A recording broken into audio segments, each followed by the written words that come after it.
Hi, I'm Jenny from the Missouri Star Quilt Company, and I'm here with Jan Paddock. Hi. And this is session 4 of the Cabin Creek wall hanging, which is set up just so we can learn to needle turn applique. And here's what we've done. Here's our little wall hanging. We've done everything on here, and now we're down to inner and outer curves, which we're going to hit on this tree right here, and also over here on the bird. So we'll get right to that. But we have some prep work to do before we start our sewing. I believe we want to take a look at this. Yeah, now what we need to do is start putting the sections together. We have, the only one we've really shown in the top layer is the one with the star on it. So then we need to cut the rest of them 4.5 by 4.5, 1, 2, 3, 4, 5. And then sew the star in the middle referring to the photo.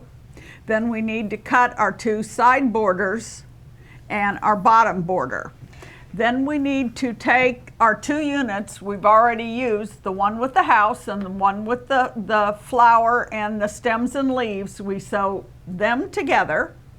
Then we sew on the 2 side borders, and then we sew on the strip at the top that we've sewed together and the bottom. And we're going to say this again. Remember, when you cut them, the sizes in here are the finished sizes. You need to add 1/2 inch to all the measurements. So when it says 2 by 12, you want to cut that 2.5 by 12.5. So here I've done all this sewing work together, and I went ahead and sewed together these 2 pieces right here. And again, these side pieces, put the top on and put the bottom on. Remember, it's just 1/4 inch, just like regular quilting as we go. But all this has to be together because these last 2 pieces that we're putting on stretch way up into the borders on this little wall hanging. So it just kind of comes up on top of it. And the bird sits up here on this side and takes in 2 of the pieces. But it's fun because it's starting to look, it's all coming together. Yeah, starting to look like a little quilt. Looking like a little quilt. All right. Okay, now the first thing we're going to do is we're going to do the tree trunk. And this time it's a little short piece. You can use your bias maker if you want to, but I would make it more like the chimney. And since it will go under the tree, remember to leave the top unglued so it'll sit there just like we did with the chimney. So that goes there. And use your picture as a diagram for where you want things to go. You know, it's just handy to look over. I mean, obviously you can use your own judgment as well, but it's a good guide. People, this isn't rocket science. If you don't have it exactly where it is in the picture, it's okay. Life goes on. Yeah, nobody's going to come and get you, and the space shuttle's not going to blow up. So it's primitive quilting. You have to remember that. Trace your tree off the pattern onto freezer paper.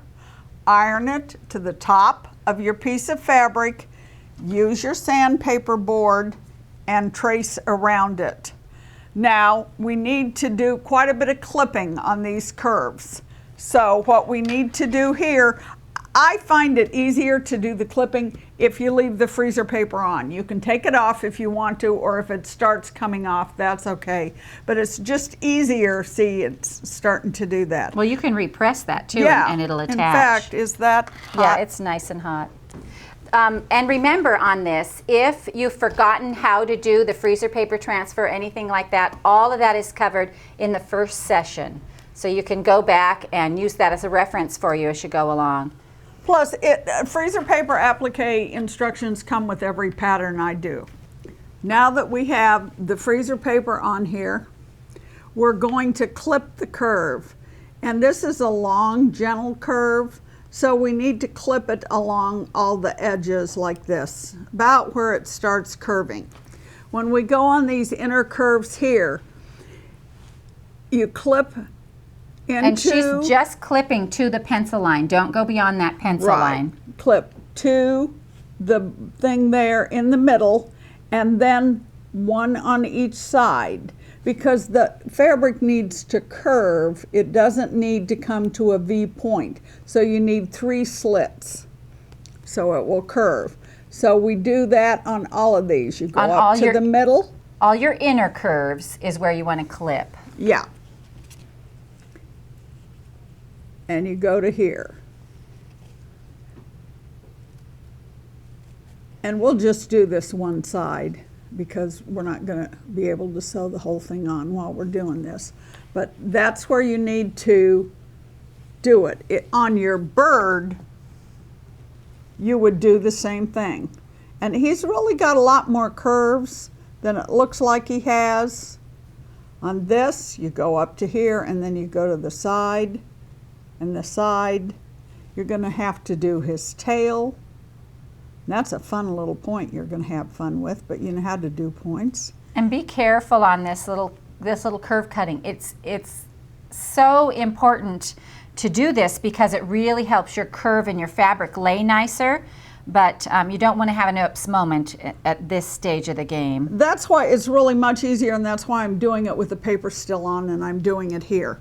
Now, I won't take that paper off till I go to sew him down, but I do tend to do this up in the loft where I have the iron handy so I can keep the paper on there. It keeps you from going past your line, your drawn line, which you don't want to do. Okay, now that you've got it clipped, you need to take the paper off. Okay.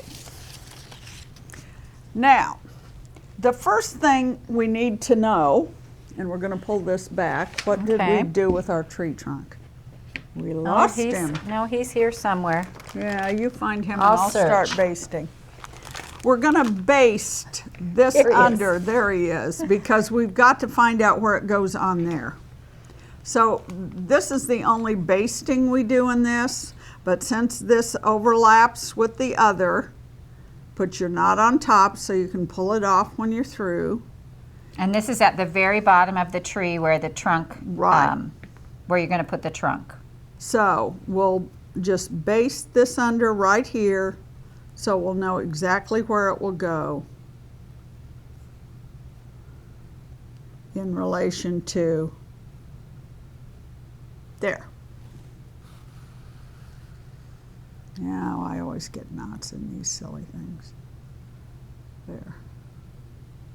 Now, should I tell them your method for, if you have fabric that knots a lot, you can get some wax, beeswax, to pull it through that will stiffen it. Jenny has a different method. So my poor husband is bald, and do you remember the days when we used cloth diapers and those pins would stick and you'd rub that pin on your head to get the pin to slide through the diaper material? Because you had oil in your scalp. Because you have oil on your scalp. So here's my husband sitting, and I'll just rub that thread across his head. Now, my husband's not bald, so I have to use beeswax.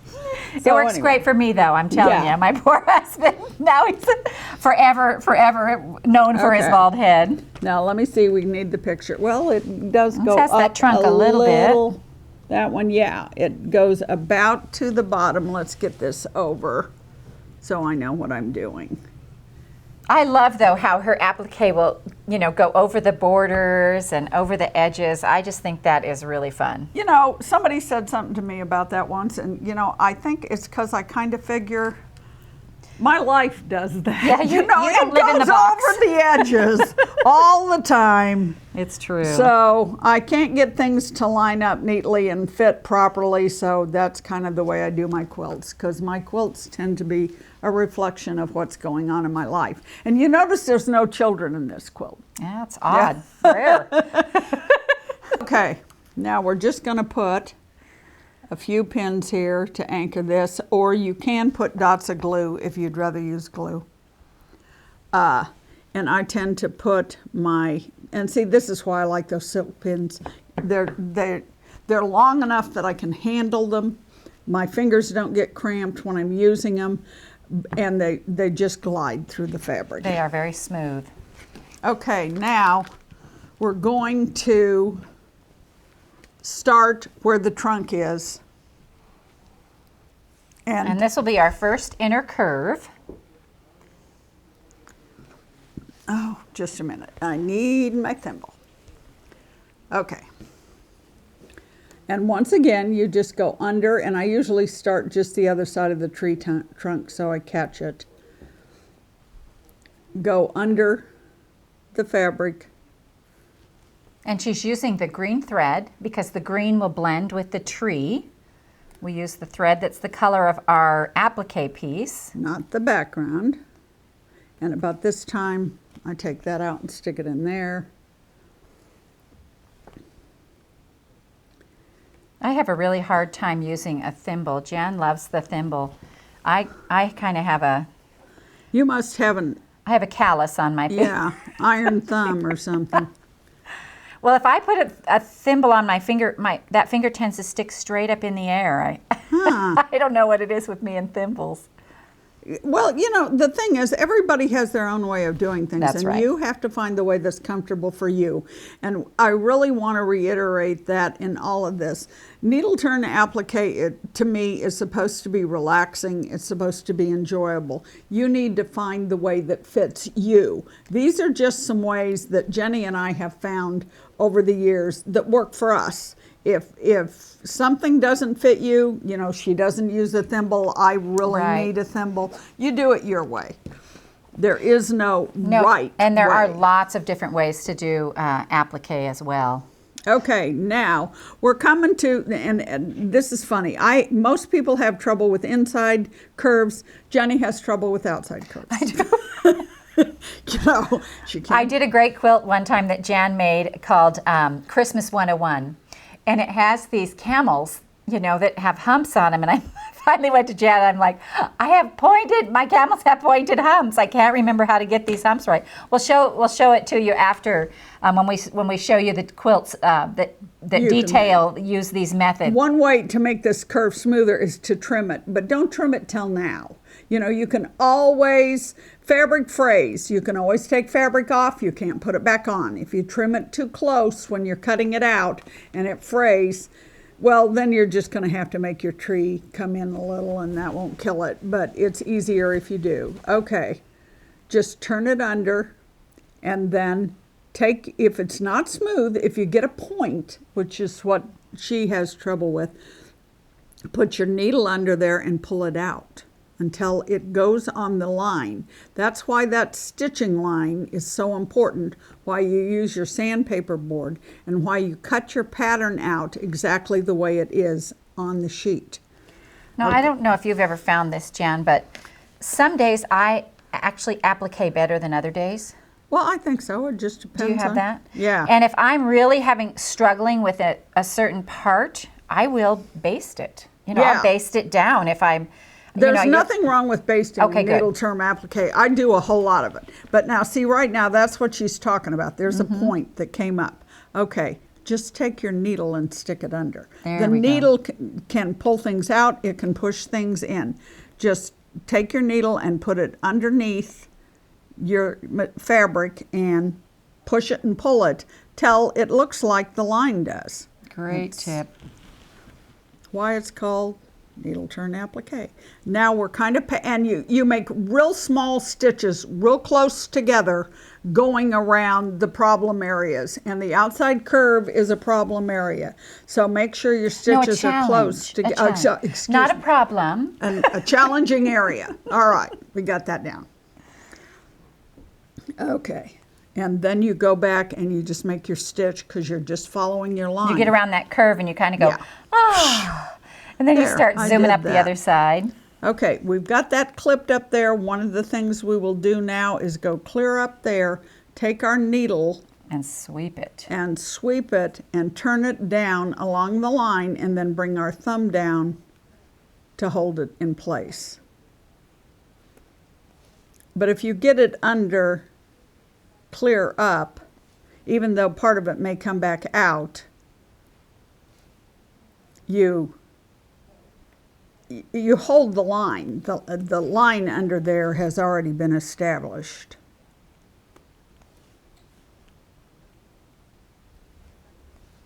And then you just stitch your way. Jan teaches a class here at the shop on the needle turn applique, and how people stitch is as varied as the things they stitch.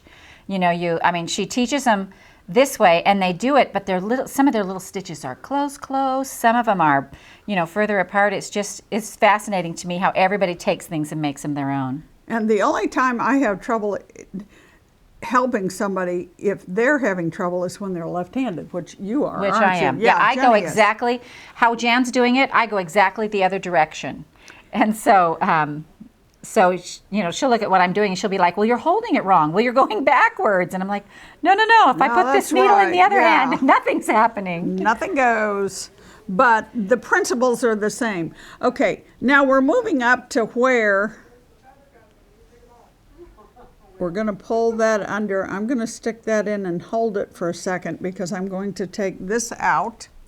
And we're going to do this exactly the same way we did with the star. We're going to take this. And boy, I don't think you can see because it's light on light, and it would be light instead of green. But there's a little thread sticking out there. And you don't want those little threads to stick out. So you fold that back. So you fold that way back, and then you take your needle and you push them under. And sweep it. And if you have to a couple, 3 times, you do it a couple, 3 times. And this is where that long needle comes in so handy. Yes. Very. And the long needle gives you more control. It's easier to hold. I really did start doing applique the same way you did with Quilting Between. And I'm kind of amazed I kept doing it. And a Quilting Between is a little tiny needle that's only, you know, Yeah. maybe an inch or so long. And that's what I used when I started. And you get cramped fingers and you go, what am I doing this for? This is supposed to be fun. Okay, now we're going to start straightening that out, and we're going to finger press along that line. And then once again, we're going to take our needle and push it under along the line. And then just take lots of little teeny stitches that hold it in place. Perfect. And I think my thread is getting short enough. I'm going to take it to the back because it's harder to use if it's short. And do my, That finishing stitch. yeah, little finishing stitch, double knot it, just, You just take a little stitch, and as your thread comes down, it'll make a little loop, and you just put the needle through that loop and pull it tight. and then take your needle and put it between this outside applique and the back and cut it. And a good pair of fine Scissors. pointed sharp scissors are really pretty mandatory. Trying to use these kind of scissors on that will send you to the nearest mental There you go, institution there you after a go. while. So now we're going to leave the tree for a little bit, and we're going to come on over to the bird and show you some of the in and out curves on the bird. And Jan's just matching up her thread, you know, to the blue so that those stitches will And hide themselves. I could use either one of these blues. This blue will probably hide itself a little better, but your stitches do bury themselves. And this is a homespun. And one of the good things about homespuns is it is easier to hide your stitches. They're very forgiving. One of the hard things is they tend to fray a little easier, so you trade off one good thing for another. Okay. All right. Well, I took the bird. Now we'll pull the paper off. And you've traced around it, so the line is still there, your sewing line. There's your stitching line. He needs to stand on top of the flower. And I love Jenny's granddaughter. Jenny's granddaughter says all my birds look like fish with feet. They're fish birds. I think she's right. But not all of them. There are some that aren't quite that much. Okay, what do we want to show here? We have all sorts of curves. I have gone ahead and clipped to them, as I showed you before, with the paper on them. So we didn't have to worry about them fraying. And you want to start with the beak, or you want to go to the feet, or? Well, the beaks actually has a point on him, which we Yeah. learned in the star unit, and we'll do that the same. Why don't we, wait, you go this start direction. up Yeah, here, let's go down yeah, there. and go to the beak. We'll go to the Okay. beak, and then we'll hit that inner curve, and you'll be able to see it. That's Okay. what's so fun about this little project, is that really by the time you're done with all of this, there isn't anything you won't be able to applique. I mean, it's just, you're going to be really surprised at how good you get. And when I was just learning how to quilt, my friend would come in the evening. I actually had a broken leg, and I would lay in bed, and she would bring me stuff to quilt all day to applique, and I would applique and applique, and at night she'd come and pull about half of it out and have me do it over, which is a good lesson. And you know, practice makes perfect, so you do it again. And Okay, and we're doing this again, the same thing. You just push it under along the line. Yep, she had a little point right there on that birdie's head, and we don't want to have No, we don't a need pointed head. He can have a pointed beak, but the top of his head needs to be smooth. No dunce caps for our birds. Nope. No. So just go along there. What do you do for the eye on this bird? I noticed he has a little eye on the pattern. Well, I just embroidered the eye and the wing on, Oh, okay. and you can use regular 2-ply cotton. You could probably two use a little strands of button cotton. even. You could use a button.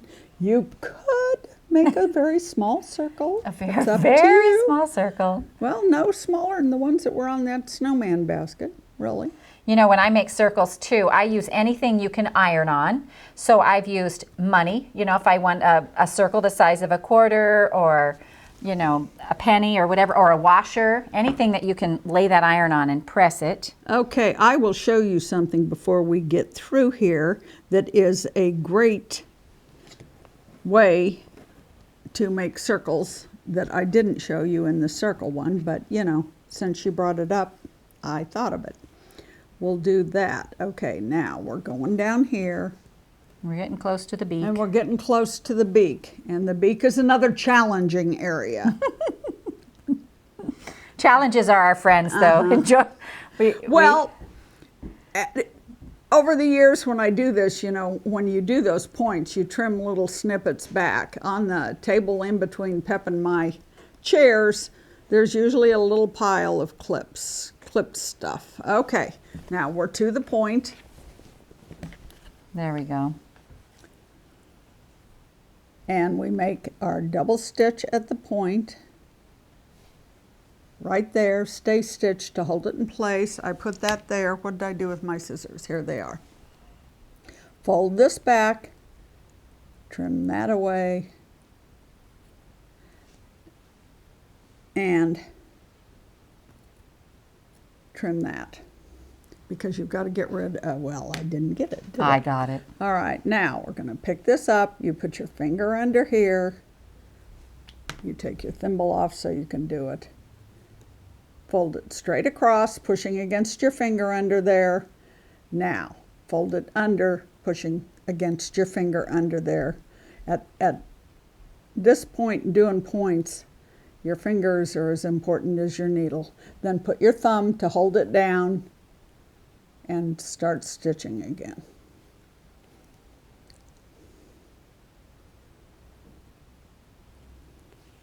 And he's got a perfect little beak. He's got a very nice little beak. Now we'll take our needle, turn all of that along that line. And see, you've clipped it, so it just goes straight under. It just rolls under. And that's one of those really good tips.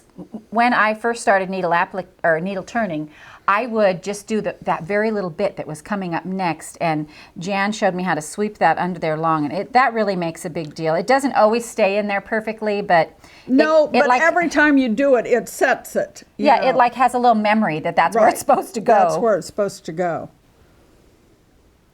I remember, well, and I said in my blog at the blog hop the other day that when I first moved to Cameron, the nearest quilt shop was in Liberty, which is about 45 minutes away. Now we have 2 of them up here.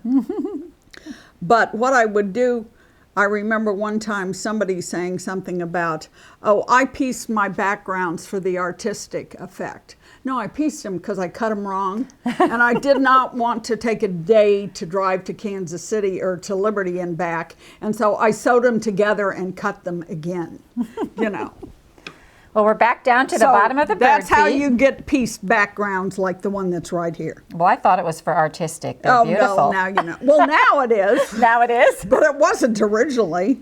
Okay, now, yeah, this little foot right here is coming together. Yep. I don't want you to miss it. You just go under. She just tucked all that fabric in under there. And you just do it by making lots of little stitches and tucking it under. Now this is going to give us a problem because, like I said, A challenge. A challenge. She's got to keep correcting. We don't have problems in quilting. Okay. We love quilting. Well, we do. Okay, but the homespuns do fray. This is why you don't. Well, these cut aren't them even too far. hooked on Yeah, there. those are just, aren't, but this one is, and I just pulled it. Okay, but it tucks back under, which is very nice of it. Okay, there we have a nice little leg, and I'm going to head and tuck that under so it doesn't fray anymore. Now see, it looked like a that's a mess nice a second little ago, leg. but that's an awesome little leg. That's right. Okay, so